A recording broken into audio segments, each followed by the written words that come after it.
আমাকে সাবজেক্ট দেওয়া হয়েছে কি, যে আমি যেন বলি স্বামীর কি কর্তব্য রয়েছে স্ত্রীর প্রতি, অর্থাৎ একজন স্বামী তার স্ত্রীর প্রতি কি আচার ব্যবহার করতে পারে, স্ত্রীর হক সে কেমনে আদায় করতে পারে, এ নিয়ে আমাকে দেওয়া হয়েছে যেন আমি কথা বলি। এবং ছেলে মেয়ে তার মা বাবার প্রতি কি হক রয়েছে এ সম্পর্কে আমাকে কথা বলতে দিয়ে সূরা আন-নিসার 3 নম্বর 4 নম্বর আয়াত এবং সূরা বনী ইসরাঈলের 23 নম্বর আয়াতটা দিয়েছেন। এই তিনটা আয়াত থেকে আমি আপনাদের সম্মুখে কথা বলার চেষ্টা করব। ওমা তাওফীকি ইল্লা বিল্লাহ আলাইহি তাওয়াক্কালতু ওয়া ইলাইহি উনীব সুবহানাকা লা ইলমা লানা ইল্লা মা আল্লামতানা ইন্নাকা আনতাল আলিমুল হাকীম। রব্বি ইশরাহ লি সাদরি ওয়া ইয়াসসির লি আমরি ওয়াহলুল উকদাতাম মিন লিসানি ইয়াফকাহু কওলি রব্বি জিদনি ইলমা, রব্বি জিদনি ইলমা। পড়েন রব্বি জিদনি ইলমা। এই দোয়াটা বারবার পড়বেন। আল্লাহ পাক যেন আমার আপনার ইলম বাড়িয়ে দেয়, কারণ বিনা ইলমে আল্লাহকে পাওয়া যায় না। চুশামে আজমাই ইলমে মায়াদ গাদাত কে বিইলমে নাতাওয়া খুদারা শিনাখ। ইলম হাসিল করার জন্য তুমি মোমবাতির মতন গলে যাও, বিনা ইলমে আল্লাহকে পাওয়া যায় না। এজন্য নবীজি ফজরের সালাত পড়ে একটা দোয়া পড়তেন, সালাম ফিরিয়েই দোয়া পড়তেন। আমাদের তো এখন মসজিদগুলোর মধ্যে কিছু হাইব্রিড দোয়া হয়, সালাম ফিরান শেষ আসসালামু আলাইকুম ওয়া রাহমাতুল্লাহ, আসসালামু আলাইকুম ওয়া রাহমাতুল্লাহ, আল্লাহুম্মা আমিন বিরহমাতিকা ইয়া আরহামার রাহিমিন। এটা হচ্ছে হাইব্রিড দোয়া। আর এই হাইব্রিড দোয়া ইমামকে পড়তে আপনারা বাধ্য করেন। ইমাম সাহেব যতক্ষণ পর্যন্ত দোয়া না করছে আপনারা পিছন থেকে উঠেন না। ইমাম সাহেবের পিছনে আপনি যখন ইক্তেদা করেছেন, দুই দিকে সালাম ফিরানো মানে এবার আপনি স্বাধীন, আপনি দোয়াও করতে পারেন, তাসবিহগুলো পড়তে পারেন, অন্য নামাজে পড়তে পারেন। কিন্তু আমরা ইমামকে ফোর্স করি যে দোয়া না করলে নামাজ শেষ হয় নাই। কথা কি বুঝতেছেন? মাথা এখন হেড হয়ে গেছে, মাথা এখন পাগলা হয়ে যাবে। বলে কি হুজুরে, বলে কি, আসলে এটাই ঠিক। আপনারা যতক্ষণ ইমাম দোয়া না করছে পিছন থেকে আপনারা উঠেন না, যার জন্য ইমাম বাধ্য হয়ে দোয়া করে। কিন্তু এই দোয়ার আগে আল্লাহ রাসূল কিছু তাসবিহ পড়তেন, কিছু দোয়া পড়তেন, ওইগুলো পড়ে তারপরে আপনি দোয়া করেন, অসুবিধা নাই। দোয়া তো করবেনই। আর দোয়া ও মুখুল ইবাদা, দোয়া হচ্ছে ইবাদতের মগজ। দোয়া তো আপনাকে করতেই হবে, তবে নবীজির পদ্ধতিতে করুন। আমার প্রশ্ন এখানে, নবীজি প্রথমে সালাম ফিরিয়ে কি বলতেন? বলতেন একবার আল্লাহু আকবার, এরপরে বলতেন মৃদু আওয়াজ দিয়ে আস্তাগফিরুল্লাহ, আস্তাগফিরুল্লাহ, আস্তাগফিরুল্লাহ, 3 বার পড়তেন। এরপরে আল্লাহ রাসূল পড়তেন আল্লাহুম্মা আনতাস সালাম ওয়া মিনকাস সালাম তাবারাকতা ইয়া জাল জালালি ওয়াল ইকরাম। এরপরে আয়াতুল কুরসি একবার পড়তেন, সুবহানাল্লাহ 33 বার, আলহামদুলিল্লাহ 33 বার, আল্লাহু আকবার 33 বার, লা ইলাহা ইল্লাল্লাহু ওয়াহদাহু লা শারীকা লাহু লাহুল মুলকু ওয়া লাহুল হামদু ওয়া হুয়া আলা কুল্লি শাইইন কাদির। এই দোয়াটা পড়তেন, একবার দিয়ে 100 পুরা করতেন। এরপরে নবীজি বলতেন আল্লাহুম্মা ইন্নী আসআলুকা ইলমান নাফিআ ওয়া রিজকান তাইয়্যিবা ওয়া আমালান মুতাকাব্বালা। হে আল্লাহ, আপনি আমার নফাওয়ালা ইলম দান করেন, আপনি আমাকে পবিত্র রিজিক দান করেন, হালাল রিজিক যেন আমি কামাই করে খেতে পারি, আপনি আমাকে তৌফিক দান করেন, আপনি আমাকে কবুলওয়ালা আমল করার তৌফিক দান করেন। কত মজার দোয়াগুলো ছিল, কিন্তু আমরা এগুলো সব ভুলে গিয়া আল্লাহুম্মা আমিন বিরহমাতিকা রাহমার রাহিম। এজন্য আপনাদেরকে বলছি যেন আপনাদের পরিবর্তন আসে। তবে আপনি একথা বলবেন না, আমি যে এখনো বলে গেলাম, কালকেই দেখবেন চায়ের দোকানে বক্তব্য দেবে আব্দুস সুবহান এখন আহলে হাদিস হয়ে গেছে, ও দোয়ার বিরুদ্ধে বলতেছে, এই কথাগুলো বলবে। বললেও আমি যা বলছি সব রেকর্ড হয়ে যাচ্ছে। আজকাল ফাঁকি দিতে পারবেন না, ঢালাও ভাবে আমার উপরে আপনি জুলুম চাপাতে পারবেন না, সব রেকর্ড হয়ে যাচ্ছে আমি কি বলছি। এজন্য আল্লাহ পাক আমাদেরকে বুঝার তৌফিক দান করুন, বলুন আমিন। প্রিয় ভাই সব, আমাকে দেওয়া হয়েছে যে একজন স্বামী তার স্ত্রীর প্রতি কি হক থাকে, স্ত্রীর প্রতি সে কতটা সহৃদয় হতে পারে, কি দায় দায়িত্ব আছে, এ সম্পর্কে আলোচনা করতে বলেছেন। তাইলে আমাদের প্রথমে আলোচনা করা লাগবে বিয়ে সম্পর্কে, কারণ বিয়ে না করলে তো আপনি স্ত্রী পাবেন না। কথা বলে না কেন? কিন্তু আমাদের এই যুবক ভাইয়েরা বিয়ে না করার আগেই স্ত্রী পেয়ে গেছে। এখন এদের আছে বয়ফ্রেন্ড, এদের আছে গার্লফ্রেন্ড, আছে না নাই? আপনারা বলতে হবে না, ওই যুবকেরা হাসতেছে, ওরা বলে ফেলেছে, তার মানে বুঝে ফেলেছে। এটাকে সংক্ষিপ্তে বলা হয় কি GF, G plus F R F plus জি, বয়ফ্রেন্ড এবং গার্লফ্রেন্ড। আল্লাহ পাক আমাদেরকে মাফ করুন। ইসলামের পদ্ধতি হচ্ছে আপনি একজন মেয়েকে বিয়ে করে সসম্মানে তাকে বাড়িতে এনে হালাল পন্থায় তার সাথে প্রেম করবেন, প্রেম নিবেদন করবেন, তার দায় দায়িত্ব পুরা করবেন। এটাই আমাদেরকে ইসলামে শেখানো হয়েছে। কথা বলুন ঠিক কিনা? এবার আল্লাহ রাব্বুল আলামিন কোরআনে কারীমের ভিতরে বর্ণনা করেন, وَإِنْ خِفْتُمْ أَلَّا تَعْدِلُوا وَإِنْ خِفْتُمْ أَلَّا تُقْسِطُوا فِي الْيَتَامَى فَانكِحُوا مَا طَابَ لَكُم مِّنَ النِّسَاءِ مَثْنَى وَثُلَاثَ وَرُبَاعَ। জোরে বলেন আল্লাহু আকবার। আল্লাহ রাব্বুল আলামিন বলেন, তোমরা যদি ইতিমদের সম্মুখে, ইতিমদের কাছে যদি তোমরা ন্যায় বিচার সম্পাদন না করতে পারো, তাইলে স্বাধীন মেয়েরা যারা আছে ওদেরকে ইচ্ছে করলে তুমি একজনকে বিয়ে করবে, ইচ্ছে করলে দুইজনকে বিয়ে করবে, ইচ্ছে করলে তিনজনকে বিয়ে করবে, ইচ্ছে করলে চারজনকে তুমি বিয়ে করতে পারবে। কন্যা সুবহানাল্লাহ। আমরা বড্ড খুশি হলাম যে আল্লাহ পাক বলছেন শুধু এক বিয়ে না, চাইলে চার বিয়ে করতে পারবা। এটা হলো আল্লাহ পাকের বিধান। এবার এই রেফারেন্সে একটি হাদিস শুনবেন। বিশ্বনবী ওই সময় ঘরে নেই, রুমের ভিতরে নেই। তিনজন সাহাবী চলে গেল নবীজির রুমে। আম্মা জান আয়েশা সিদ্দিকা রাদিয়াল্লাহু তাআলা আনহা ঘরের মধ্যে বসে আছেন। এমনটা সময় সালাম দেওয়া হলো, আসসালামু আলাইকা ইয়া রাসূলুল্লাহ, আসসালামু আলাইকা ইয়া হাবিবাল্লাহ। আমার বন্ধুগণ, সালাম দেওয়ার পরে ভিতর থেকে আওয়াজ আসলো। আম্মা জান আয়েশা সিদ্দিকা বললেন, তোমাদের নবীজি ঘরের ভিতরে নাই, কি তোমাদের প্রশ্ন, কি তোমরা জানতে চাও আমাকে বলতে পারো। আম্মা জান আয়েশা সিদ্দিকা রাদিয়াল্লাহু তাআলা আনহা এত বড় মুজাহিদ ছিলেন, এত বড় ইলমওয়ালা ছিলেন, এত বড় আলিম তিনি ছিলেন। হাজার হাজার লক্ষ লক্ষ সাহাবীদের তিনি ওস্তাদিনী ছিলেন। সুবহানাল্লাহ।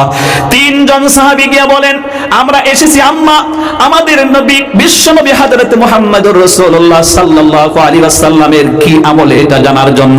ওই আমলটা জেনে শুনে আমরাও আমলের মধ্যে নিয়োজিত হব।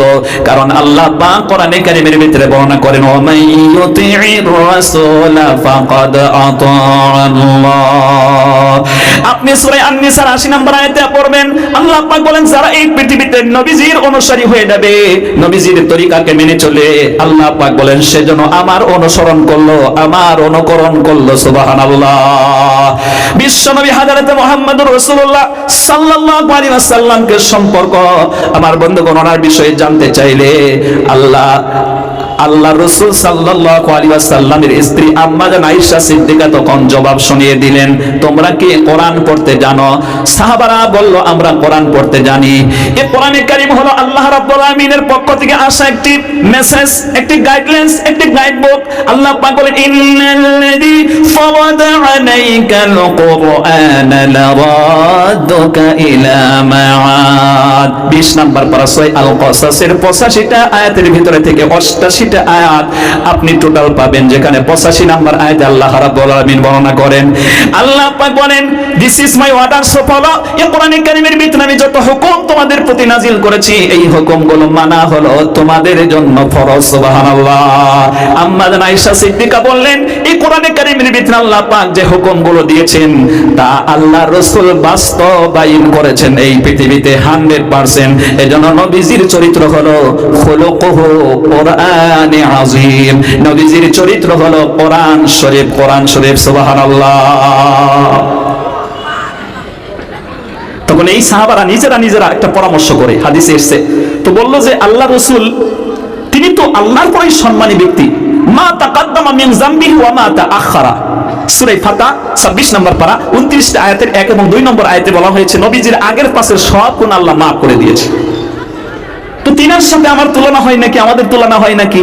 একজন প্রতিজ্ঞা করলো যে আমি জীবনে বিয়ে করব না, কারণ বিয়ে করলে যখন সংসারে ঢুকবো আল্লাহর নাম নিতে আমার বাধার সৃষ্টি হয়ে যাবে, অতএব আমি বিয়েই করব না। আরেকজন বলছে যে আমি সারাদিন রোজা ধরবো, প্রত্যেকদিন রোজা থাকবো, এভাবে আমি ইবাদত করব রোজা থেকে থেকে, আমি কখনো রোজা ছেড়ে দেব না।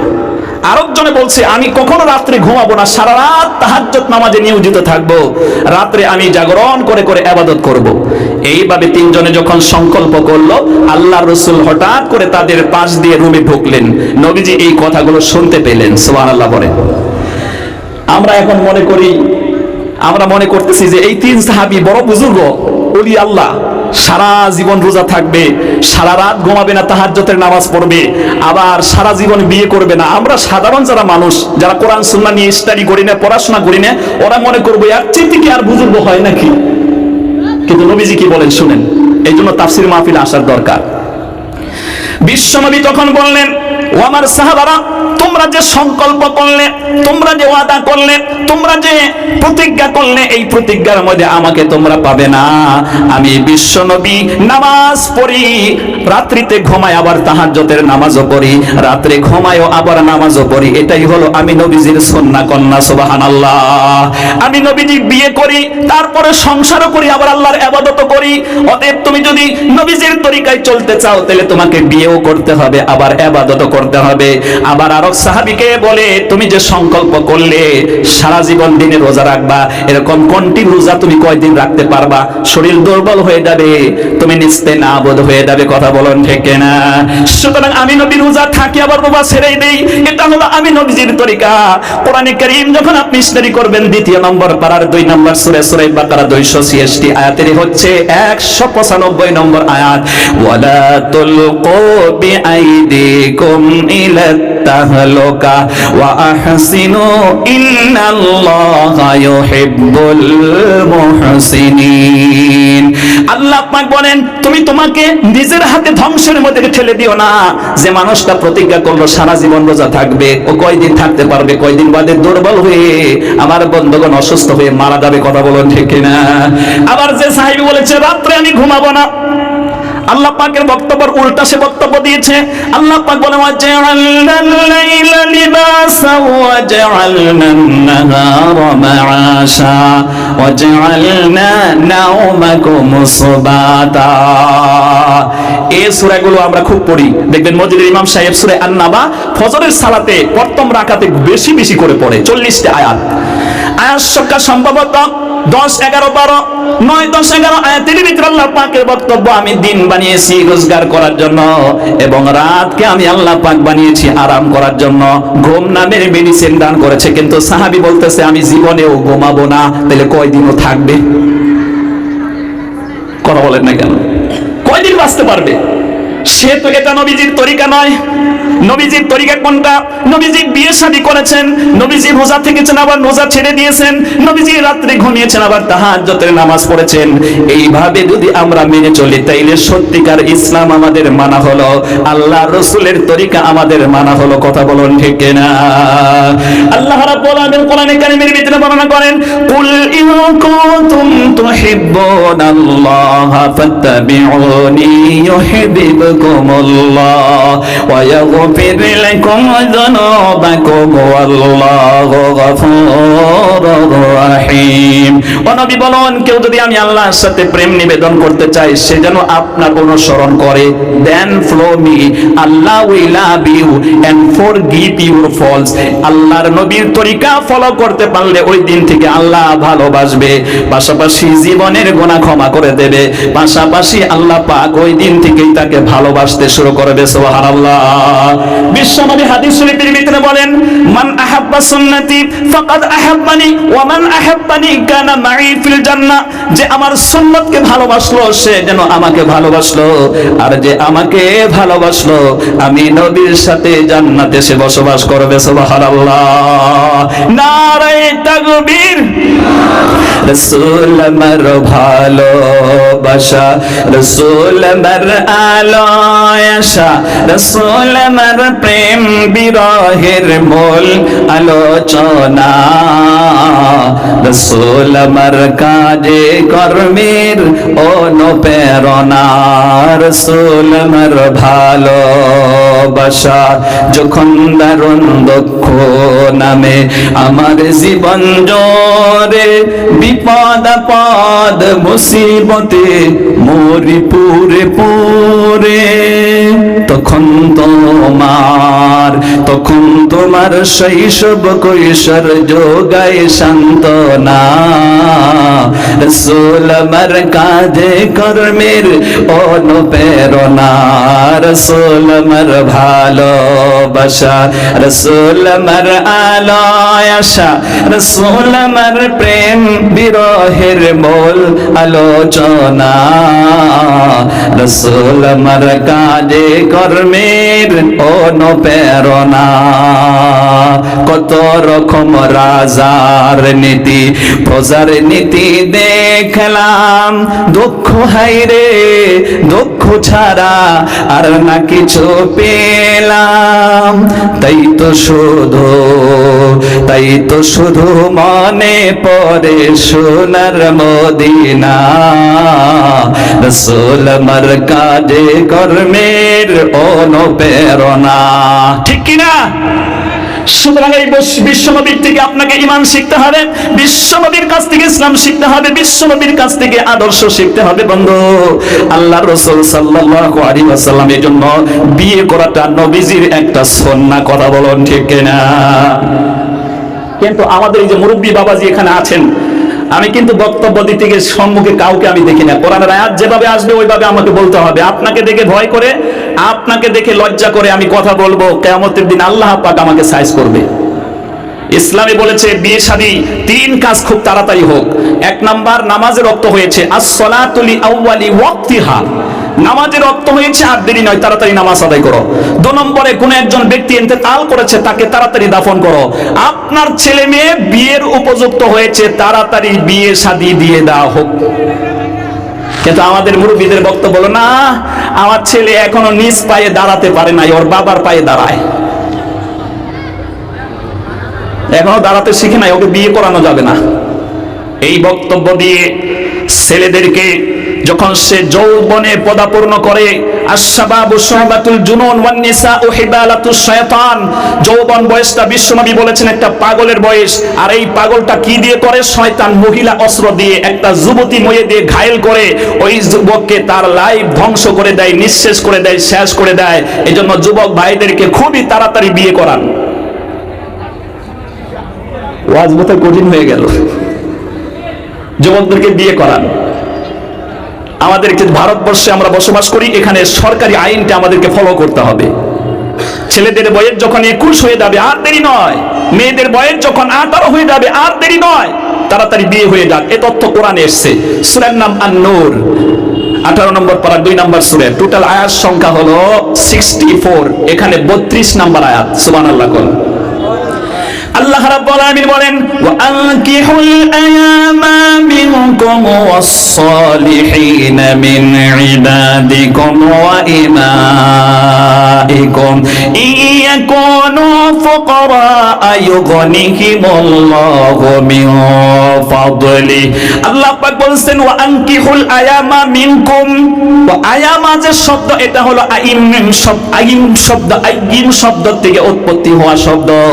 ওই ছেলেকে, ওই পুরুষকে, ওই মহিলাকে বলা হয় যার স্বামী নাই, যার স্ত্রী নাই। এই অবস্থায় থাকলে তাদেরকে ইসলামিক নিয়ম অনুযায়ী বিবাহ বন্ধনে আবদ্ধ করে তাদেরকে স্বামী স্ত্রীর সংসার বানিয়ে দিতে বলেছে গার্জেন পক্ষকে। কন্যা সুবহানাল্লাহ। এখন আপনারা প্রশ্ন করেন, এত তাড়াতাড়ি দিব কেন? এই প্রশ্নের জবাবগুলো দিতে যদি যাই, সবগুলো তথ্য যদি আমি খুলে খুলে বলতে চাই, এই আয়াতের উপরে বক্তব্য দিতে হবে কমসে কম 4 দিন ব্যাপী, কন্টিনিউ 2 ঘন্টা আলোচনা করলে ম্যাক্সিমাম কথা আলোচনা করা যাবে। 4 দিন আলোচনা করতে হবে, তাইলে আপনারা সবটা বুঝবেন। একটা পয়েন্ট দিচ্ছি, হযরতে আদমকে আল্লাহ পাক বানিয়ে রেখেছিলেন কোথায়? কথা কয় না কেন? আল্লাহ পাক বানানোর পরে কোথায় রেখেছিলেন? জান্নাতে। জান্নাত কি? জান্নাত হচ্ছে এমন জায়গা যেখানে কোনো টেনশন নাই, কোনো বেমার আজার নাই, কোনো কষ্ট নাই, কোনো দুঃখ দুর্দশা নাই। ঠিক না? আল্লাহ রাব্বুল আলামিন বলেন, وَإِذَا رَأَيْتَ ثَمَّ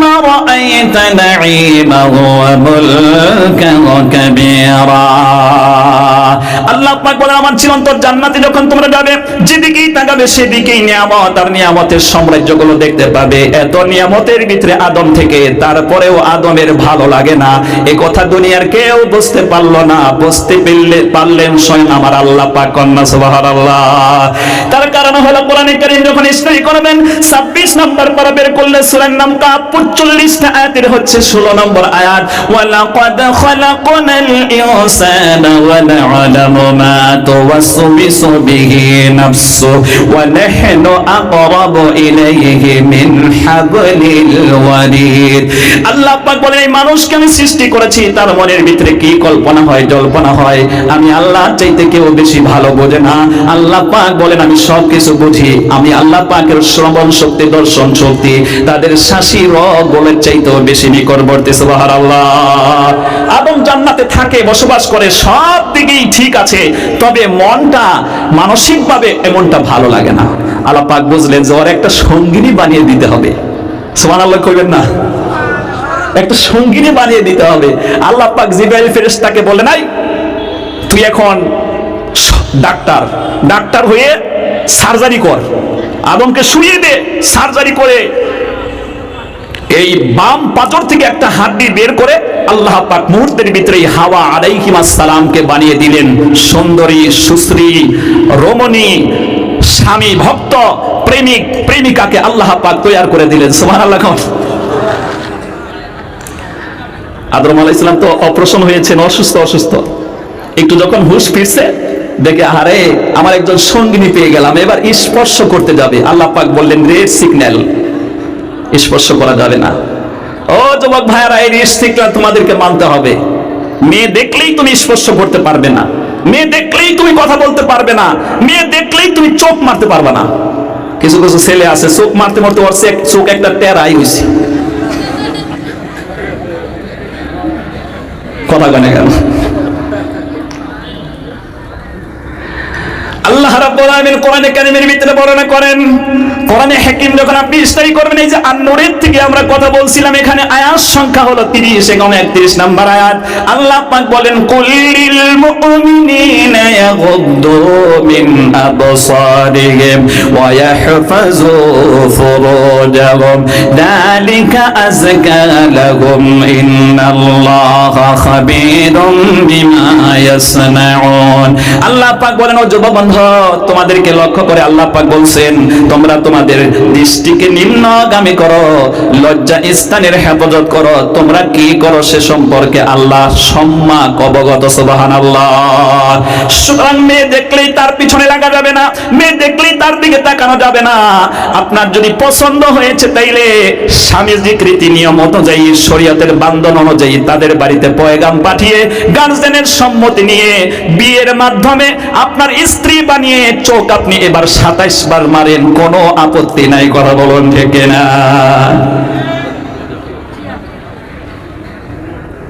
এবার 27 বার আপনি চোখ মারলেও ওখানে সমস্যা নাই, বরং আপনি সওয়াব পাবেন। স্ত্রীকে সবচেয়ে আপনি ভালোবাসবেন, মহব্বত করবেন, স্ত্রীকে মাঝে মাঝেই বলবেন আই লাভ ইউ। কিন্তু এই আই লাভ ইউ অন্য জায়গায় দেওয়া যাবে না। কথা বলে না কেন?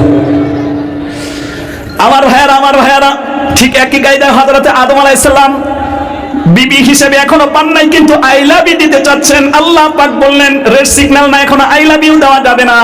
ইসলামিক অনুযায়ী, শরীয়তের বিধান অনুযায়ী কোরআনে কারীম যখন আপনি স্টাডি করবেন, ধরে দে আপনি আল্লাহ কোরআন যখন স্টাডি করবেন, এটা আপনি পারবেন 25 নম্বর পারা সূরা হলো জাসিয়া 37টি আয়াতের 18 নম্বর আয়াত।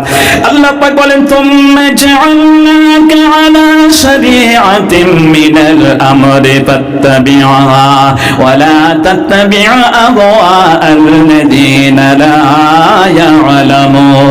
আল্লাহ পাক বলেন এটা হলো আমার শরিয়া, সুতরাং এই শরিয়াকে তোমরা মানো, এই শরিয়ার বাইরে তোমরা চলে যেও না।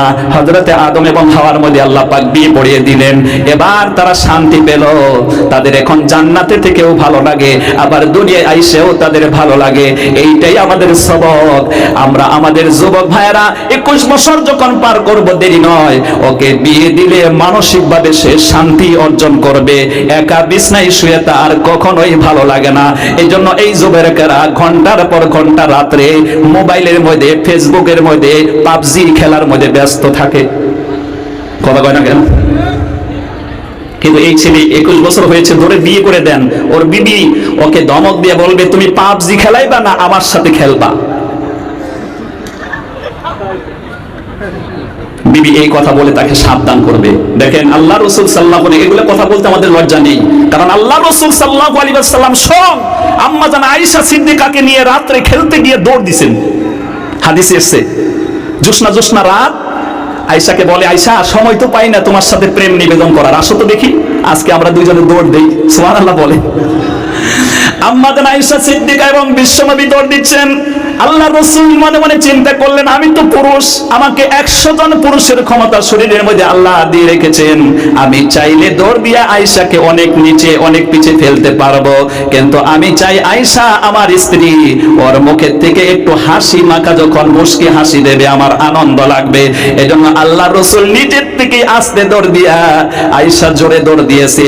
আর দৌড় দিয়ে যখন যেই জায়গা পৌঁছার কথা ওই জায়গায় আয়েশা আম্মা জান আয়েশা সিদ্দিকা রাদিয়াল্লাহু তাআলা আনহা পৌঁছে গিয়ে বলে, হে আমার প্রাণের স্বামী, আমি আপনাকে হারিয়ে দিলাম। সুবহানাল্লাহ। বিশ্বনবী খুশি হলেন, আম্মা জান আয়েশা খুশি হলেন। আবার কিছুদিন যাবারের পরে বিশ্বনবী বলেন, আজকে প্রতিযোগিতা শুরু হয়ে যাবে, চলো আমরা প্রতিযোগিতা দেব। ওই দিনে নবীজি আর আস্তে দৌড় দেন, একটু জোরে দৌড় দিয়ে বলে, ওই যে গত সপ্তাহে তুমি যে আমাকে হারিয়েছিলে তার বদলা হয়ে গেল। সুবহানাল্লাহ। সুতরাং আমার যুব বন্ধুদেরকে আপনারা তাড়াতাড়ি বিয়ে দিয়ে দেবেন, যুবতী বোনেদেরকে বিয়ে দিয়ে দেবেন। বিয়ে দেওয়ার সঙ্গে সঙ্গে যখন তাদের সংসার শুরু হবে, 32 নম্বর আয়াতের লাস্টের দিকে আল্লাহ পাক বলছেন, আল্লাহ বরকত নাজিল করে তাদের সংসারটাকে আল্লাহ ধনী বানিয়ে দেবে, উন্নত বানিয়ে দেবে। সুবহানাল্লাহ।